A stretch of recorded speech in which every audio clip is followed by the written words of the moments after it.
Hey everybody, welcome back once again to the Salt the Street Studio. Welcome back to the show. If you're new here, welcome to Beer Time with Big Bird, and that's me, aka Colin, co-host of Salt the Streets podcast, coming at you today on this lovely Friday. Happy weekend, by the way, with the latest edition of Beer Time with Big Bird.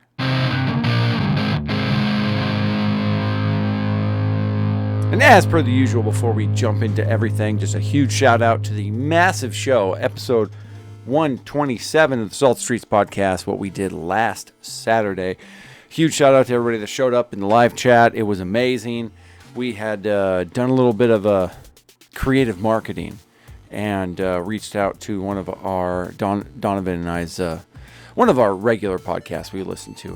It's a daily show called Timcast IRL, and we dropped a nice fat super chat in there with a nice little, hey, come on over, check Salt the Streets out, and a bunch of you guys came over, so a huge shout out to you guys. Huge shout out to Timcast. We're big fans of everything they do. So without any further ado, let's find out what's on tap today, shall we? And there we go. Today's beer, it's been a while since we did that, is yet another beer from our favorite brewery of all time, I think, at this point, is Silver City Brewing, Silverdale / Bremerton, depending on what you're talking about, the actual original brew facility and restaurant, or the newer brew facility over in Bremerton. But this is one of their seasonals. It's called Pirate Angel Norse IPA. I don't know what a Norse IPA is, and unfortunately there's not a bunch of fancy cool background on this beer. Neither was there at the bar. I'm judging you. So we're gonna go ahead and take a look, and we're going to take a smell, we're going to take a taste, we're going to do the whole 9 yards that we usually do, and we're going to find out what a Norse IPA tastes like, shall we? All right, so I just went over and triple checked their website just to make sure, but there's no data available for this Pirate Angel Norse IPA, if you will. So we're going to jump into this thing cold turkey. It is a 7% ABV, alcohol by volume, 7%, which is pretty standard. High end for standard IPAs. But yeah, let's find out what a Norse IPA is all about, shall we? So first, oh yeah, there it is. That distinctive, lovely pop. We're going to do our best not to breathe this in before we pour it, because as we should all be aware of right now, the sniff comes after the pour. And we're going to do our best not to just screw up this pour royally. So we're turning the can, we're getting the wide mouth out there so that the most amount of air can come in, creating the least amount of chugging, if you will, within the can. That'll help reduce our head, and we're going to go ahead and stop it right there. There it is. So from the jump, let's just take a look. This is already a Hazy IPA, which, coming from the Pacific Northwest, we should not be surprised about. And let's go ahead and take a sniff, and we'll see if there's anything different we could pick up on the nose, shall we?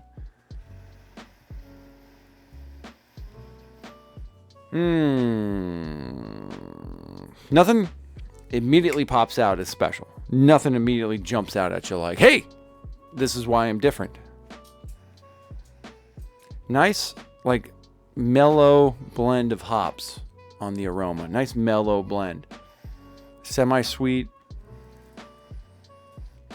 Just kind of like a not overbearing hops aroma, which is nice. Sometimes you get those ones that are just like pow right in the kisser, and it's a little too much unless you're looking for that type of situation. And today, it's a fantastic Friday. I'm clean shaven, coming at you, beardless for the time. Only don't worry, it's coming back. The beard's coming back. I just, if you're some of those people that have ever had a beard, there are moments in the life of a beard where you're like, I tried something, it didn't work out, so we're going to start from scratch. And that's where we're at. We're starting from scratch now. But nothing immediately jumps out on the aroma. So I'm really curious what sets this aside as a Norse IPA, other than the fact that it was made in the Pacific Northwest, and we got a bunch of old like Swedish and Norwegian families that live here. So we'll find out.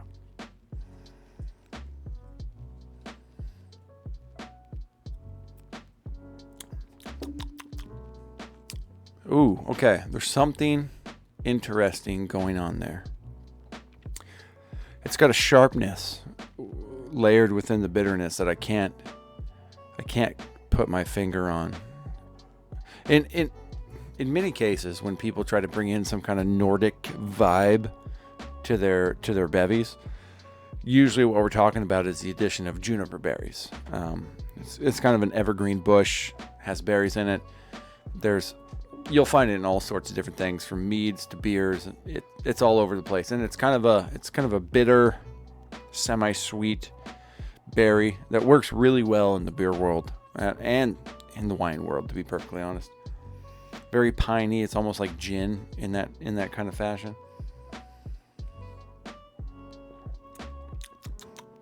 Wow. Like, it's tart. It's very tart. It's very bitter. I don't know what it is that's making me pull not elderberry. Did I say elderberry? I meant a different berry. Juniper. Juniper berry. That's what I meant. I get a lot of juniper berry, and I don't know why that is, unless there is actual juniper berries in here. Which would not surprise me, particularly because it's a relatively common adjunct to a profile of a beer. If you're wanting to kind of get a little tart, bitter, acridness, if you will, to an IPA, real strong piney notes. We'll put it that way. That might be easier to understand. If you've never had something with juniper berry in it, imagine just the essence of pine added in there. And I'm getting some of that, but then again, that just might be from the hops.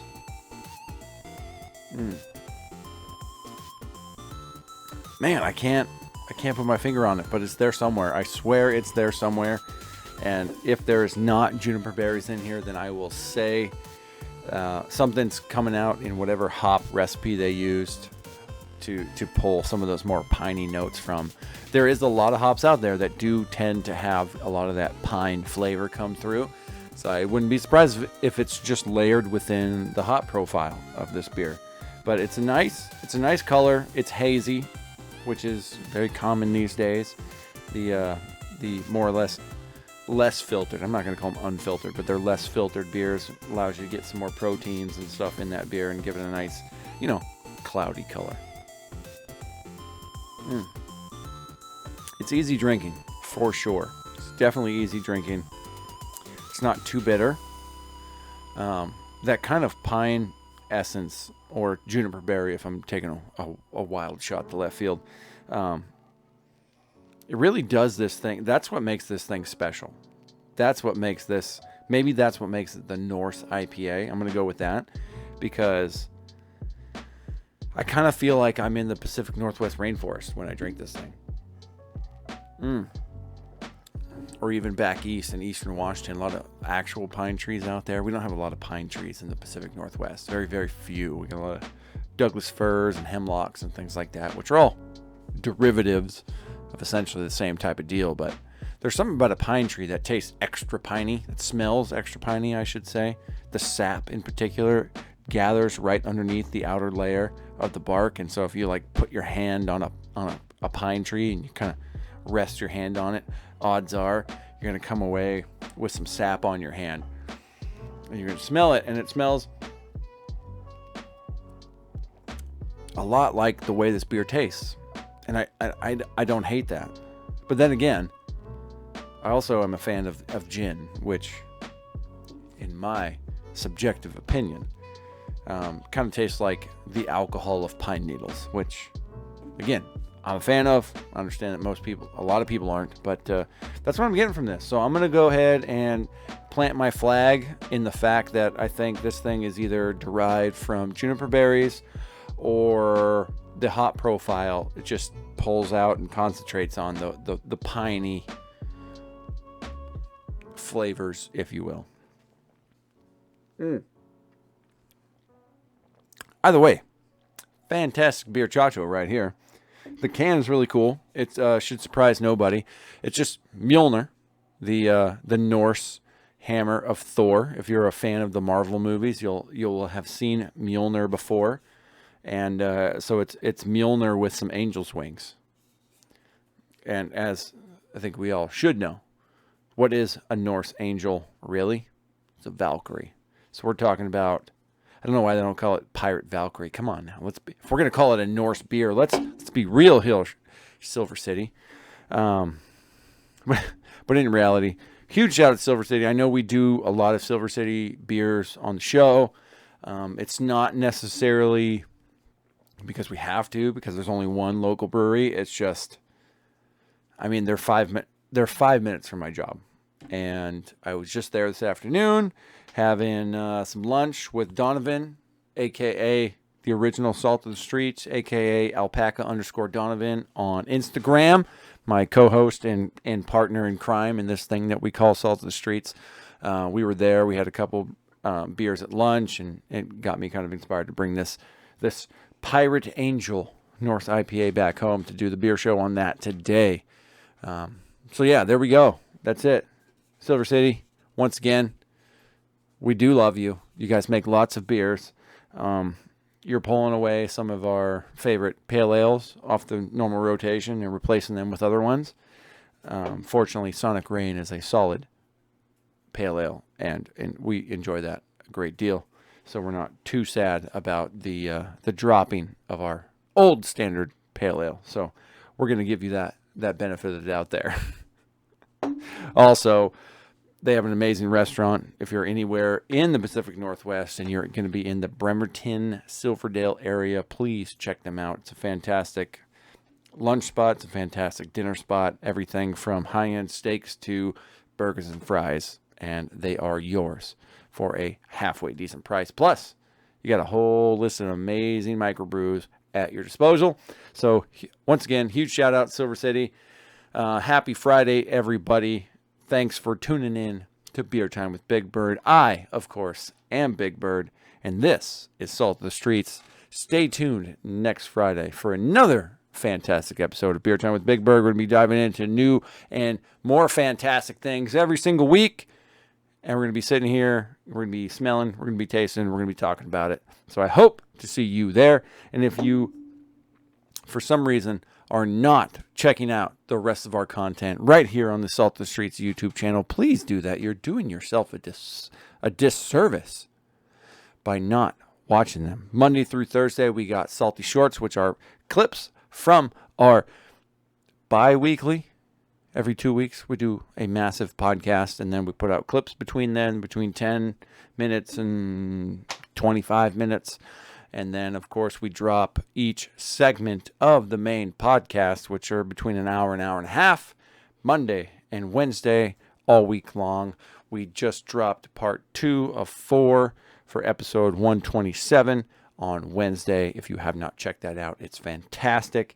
We had some amazing people in the chat this week, like I mentioned earlier in the episode.